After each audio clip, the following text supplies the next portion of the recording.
All in the house. How you feeling? I'm feeling great today, Sly. How are you? Oh man, I'm feeling amazing. It's wonderful. And you know what? We've had a really long journey. Episode 7. I remember when we first talked about this and starting it out. And we've gone through some bumps and bruises, getting it all right. And man, it's just been phenomenal. The feedback from the artists, from the people, from the city of Las Vegas. How are you feeling about it? I'm feeling pretty pumped up. It's been pretty exciting. And even though we're still pretty much in the beginning of the journey, it's been some trip. It really has. And just all the people and artists and people that we have met along the way and are still meeting and are on the list to be introduced. I'm just so excited about it. I mean, it's just I mean, I can't even, there's just no words, just because the experience has just been so enriching. It really has. Absolutely, it has. So let me see. A few years ago, let's get to you because I've been interviewing a lot of people, and I just wanted to hit the pause button, and you agreed. I think we were both mutual on that because you got a special thing that you've been working on, and I want the audience to kind of know about that. So a few years ago, you published your first book called The Mouse in the Manger.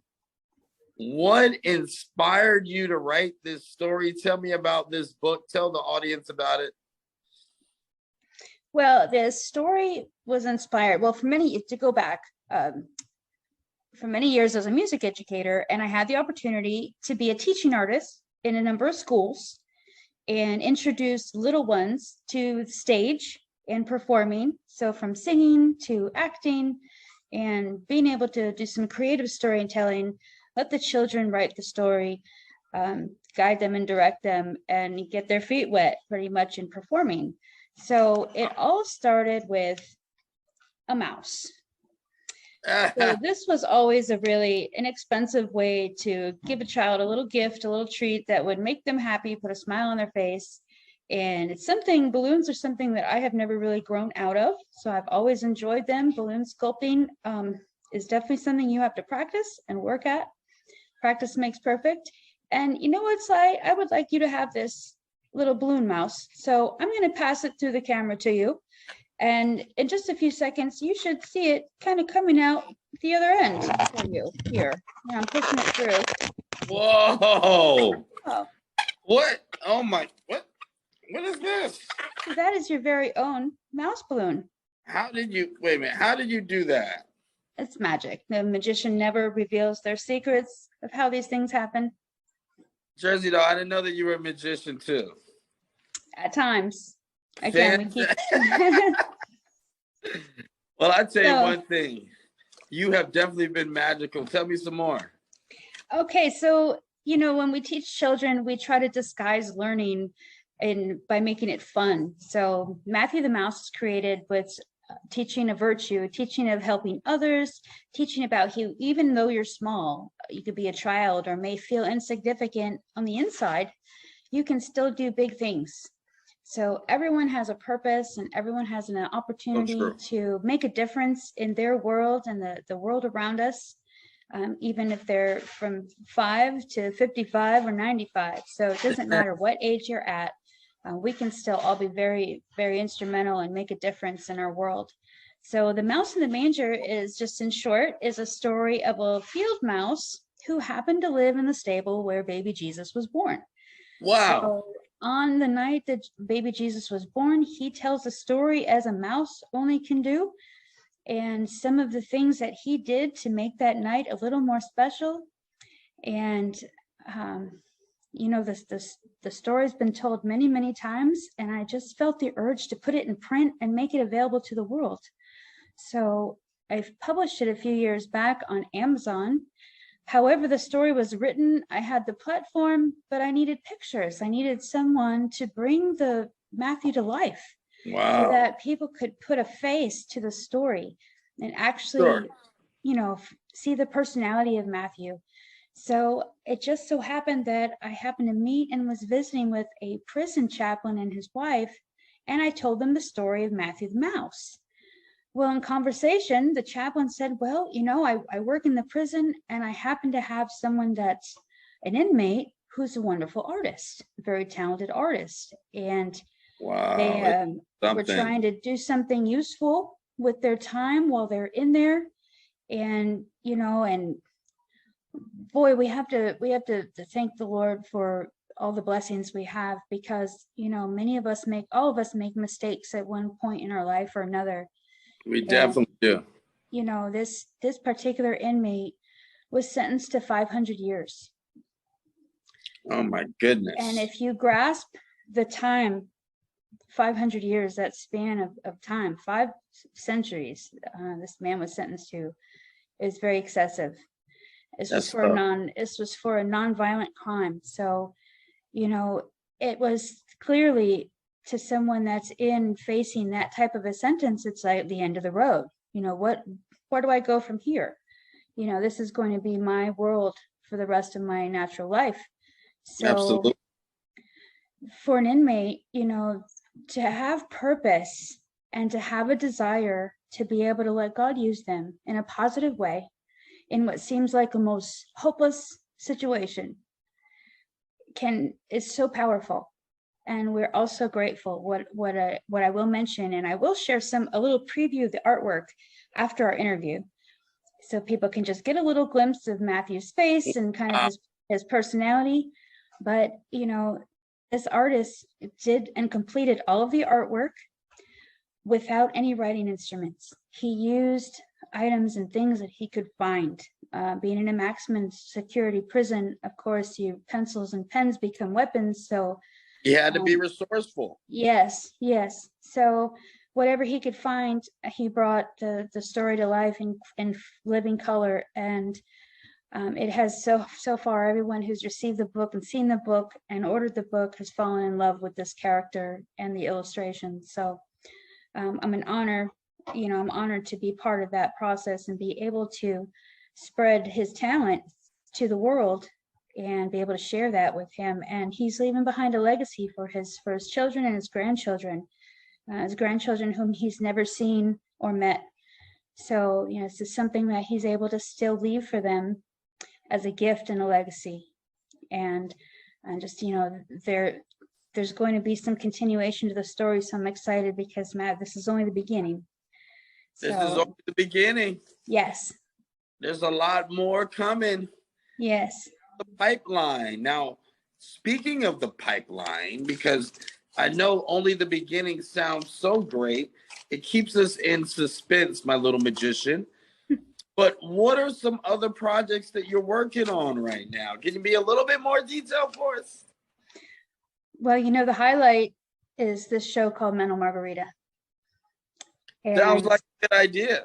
Yes. And, we've only touched the iceberg, the tip of the iceberg on this so far. And it has just grown and evolved and it continues to grow. And as we nurture it, will just become something wonderful and amazing. And it has already touched and inspired so many people. And that's the most rewarding part of the work that we do in this show and producing this show. I'm honored and I'm blessed to be a part of this movement and being able to present a number of people to the world that otherwise wouldn't know them. So it's, we find that as we listen to people's stories and we meet new people, there's always more similarities than differences. And we are all alike. And we all have the same goals and visions and dreams, and sharing that with one another just helps cement and unify us as people. And that, I think, is one of the most important messages that we have as a theme throughout the show. I am working on 2 other books. They are almost done. There we go. One is completely off topic. It's actually about caregiving. I will go into more about that in the book, but I spent 23 years of my life as a caregiver for both my mother and my grandmother, and different stages of their life, different diseases. So there's a lot that folks can glean and learn from this book that will help them if they're already in that situation or if they're considering it. So it's a no nonsense, all the truth about caregiving and all the things that you might be not knowing what to expect, Mhm. or some resources that you can definitely reach out and get some help. So if you don't know who to ask or what questions to ask, I've asked all the questions and put a lot of the answers that I found that helped me through that process. So that's been a labor of love. And, I wrote the book with the idea as if I was having coffee with someone. Yeah. So, it's very informal, very straight to the point, very real. So I'm looking forward to sharing that with everyone soon. My goal is to have it out for this holiday season. Also, a second book is also for young readers and young-minded readers. It's a book called Bug House. Bug out. That's all I'm going to say about it. But it brings to life You're bugging, Jersey doll. it You're brings bugging. to life the creatures that we live with and share our homes with. I'll just say that. So those are some things. Of course, music wise, I've been working on my new album Dirty Doll Leg, which will be out at any time. I really can't say when, but it's coming. So I'm really excited to be able to share that with the world as well. Well, I'm glad that you're excited to share that with the world, and also helping me take this show to the next level. We're starting to really connect with some people that are just like blown away by what we're doing. And I think that what makes it so special is that it's so raw and it's so just real. There's no fancy lighting, there's no whistles and bells. And I think that's really, really important. Now, I just want to do a reverse really quickly.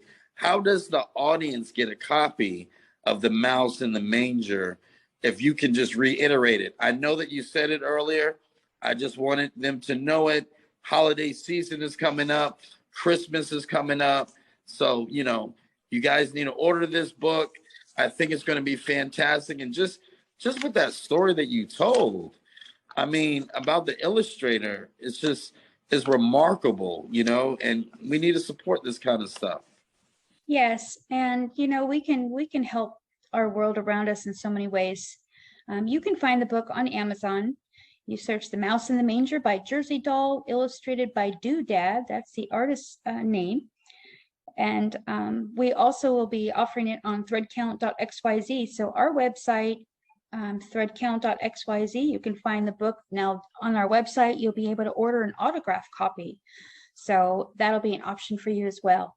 And this is a gift that you can give throughout the year. The story and the morals that it teaches are priceless and ageless and timeless.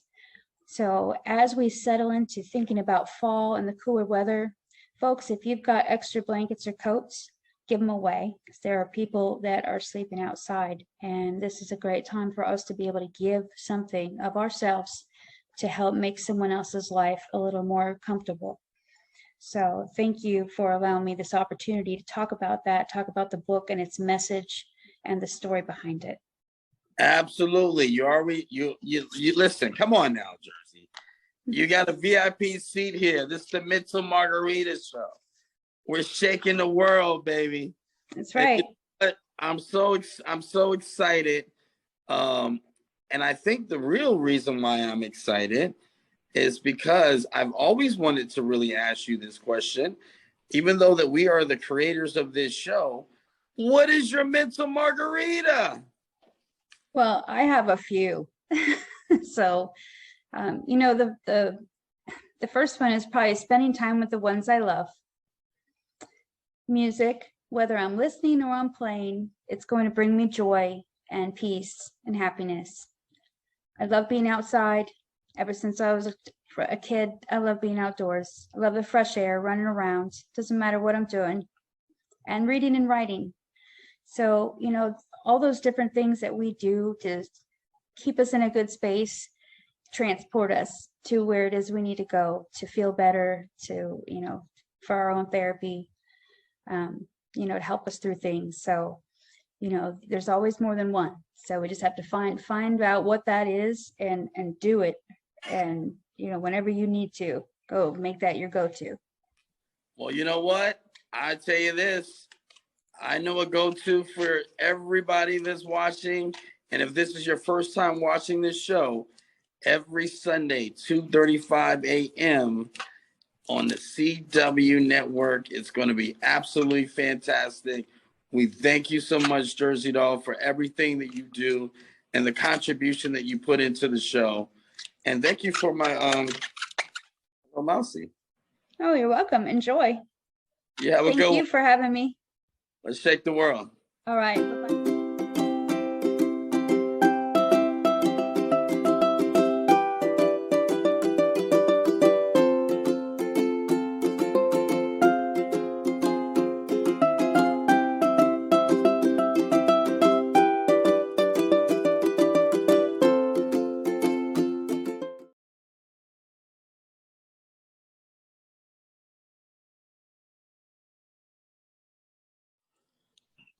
We live at the Mental Margarita show. I got YG Spank, Rising Star, coming out of LV. What's happening, my brother?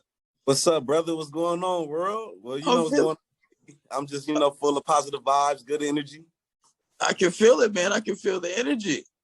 Yes, sir. Born in Milwaukee, Wisconsin. You went to California, and now you're in Vegas. How did all that happen? Well, I was like you said, I was born in Milwaukee. I can't really tell you anything about it. I have a lot of family out there, but as soon as my mom had me, we hit the road. We went directly to California, and then I spent most of my life in California before transitioning to Vegas and going to high school out here. Starting off at Legacy High on the north of Las Vegas, and then I went to Clark and I graduated in Vegas. Wow, that's what I'm talking about. And yes, then you sir. started. Let me see. You started rapping in 2012. What were some of your musical influences that inspired you to do so? I grew up on a lot of West Coast and East Coast hip hop, you know what I mean? And also the South too. I grew up on DMX. I grew up on Snoop, Tupac, Ice Cube, and also Jay-Z, Jadakiss, The Lox, you know what I'm saying? So wow. On. Brother, you got some of the same taste I got, man. I love that. Thank you. You should check me out. That's fantastic. So you dropped the mixtape, American Horror Story, Volume 1. Yes, sir. What have you learned since then about the music industry? Because I'm sure that you've learned a lot through this journey to where you're at now. I learned a lot. I learned that patience is the key. Everyone has their time. I also learned to never stop working. Whatever it is that you love to do, continue to do it. Yeah, that's important. That's definitely important. Now, how would you describe your style? Are you a lyricist? Are you a drill artist? Like, what makes you different than other artists that are out there? I would consider myself versatile. It all depends on my mood and the way that the beat is going, but I feel like I can hop on any type of beat and make a hit. I do feel like I make modern day gangster music / new hip hop, just like it's different. You have to definitely check me out to see where I'm going. And you know what? There's such a difference between rap music and hip hop music, if you know what I kind of mean. Yes, sir. It is. Do you think that you're in between that, or you think that you're more of the hip hop type of artist? I think I'm in between because I think I could transition to both. Yeah, you know what? I listened to some of your stuff, and you were very versatile. Thank you. And I think that's what I really enjoyed about it. Now, one of the songs that I enjoyed tremendously is you got a single called "Run It Up." Yes, sir. And we're going to be playing that song later on the show. What's the concept behind that record? The concept it's a motivational record. It means, like I said in the hook, I have a little money, but I really don't got enough. I'm humbling myself in the record, and it's pretty much to have fun type of record. It's just pretty much to stay focused and run that bag up. Stay in your bag. Stay in your bag, baby. Yeah. Now, listen, is there any advice for the up-and-coming artists in Vegas? And I'm saying Vegas because Vegas is real close to my heart. I don't know if you know my story 100% yet, but I'm a major player in really trying to create a platform for artists in Vegas. I appreciate it.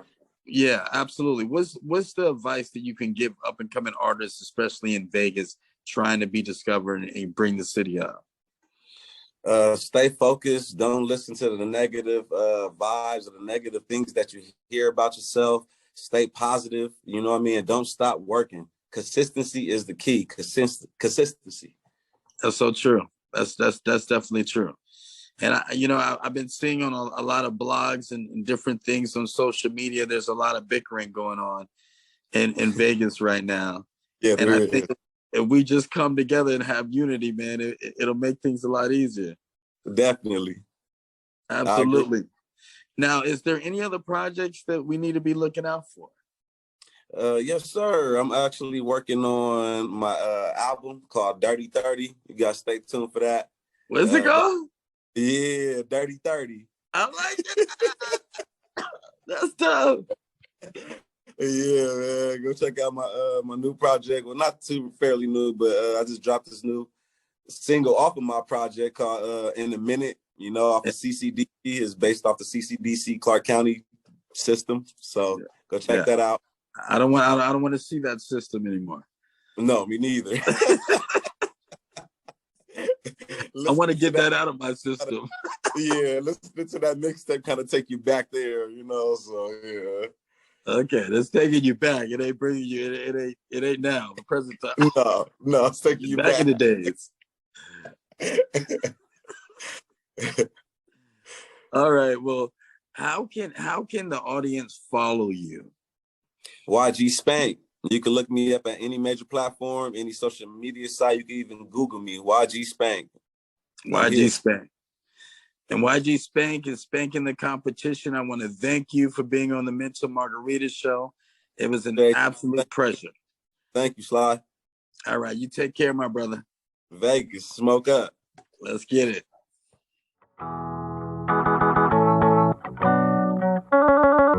This is a Cat Eyes beat. Damn, why you gotta do 'em like that? I'm somewhere at the beach, turned up. I'm already faded, but she still pour me up. If you see me with the homies, then you know we turned up. I got a little money, but it really ain't enough. I'm somewhere at the beach, turned up. I'm already faded, but she still pour me up. If you see me with the homies, then you know we turned up. I got a little money, but it really ain't enough. So it's time to really run it up. Run it up. Run it up. Run it up. Run it up. So it's time to really run it up. Run it up. Run it up. Run it up. Run it up.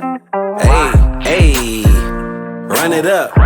Better yet, you can shut it up. That little 20 that you counted is not enough. I'ma need big M's how I run it up. I'm super faded, but she still trying to pour me up. She keep on looking, I can tell she gon' fall in love. I keep it on me so you know not to play with us. Run up on me and you must be off that angel dust. Hey, and I'ma run it up. Like these gas prices, I'm too hot, but light it up. Got a little money in my pocket, but it's not enough. Where I'm trying to go and where I'm at, it's not adding up. So you know what time it is. It's time to run it up. I'm trying to turn that Dada into a Porsche truck. She just got a BBL, she gon' back it up.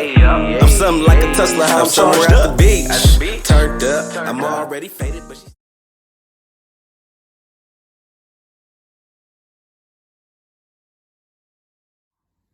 Man, we came a long way. And here we are, episode 7. And wow, it's been a long journey. And once again, anything you put your mind to, man, you can accomplish. We've been getting some really good support from the viewers, from everybody that's tuning in. And I just want to just give a quick shout out to you guys. Thank you guys so much. The whole entire city of Las Vegas. And we are going to continue to evolve and make this show something more magical as the days go by. All right, so you guys enjoy yourselves. And thank you once again.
you're starstruck, here's a sprinkle of the stardust. Hold your champagne glass and your cigars up.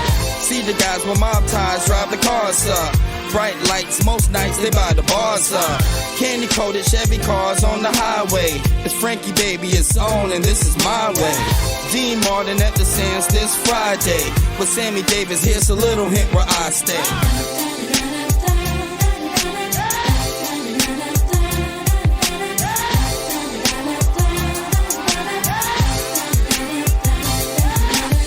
The city shines like Liberace's mansion. And you know Elvis had the whole city dancing. Showgirl silhouette steady prancing. Shout out to June, just the Copa Girls anthem. Legal gambling, yeah, that would tempt me. It's Sin City, holy water couldn't cleanse me. And Wayne Newton had the crowd in a frenzy. Live at the Stardust, the seats never empty.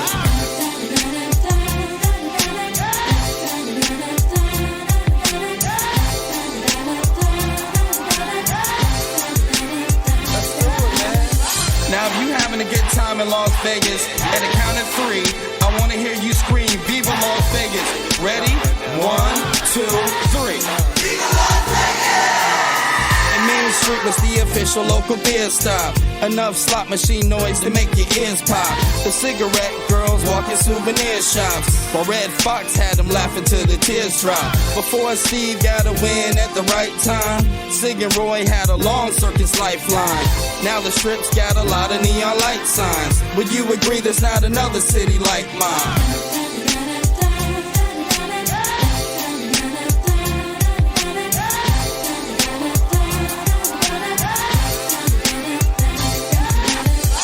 Years later, Mayweather got the city hot, and everybody in your city with a TV watch. Celine Dion got celebrities at every spot.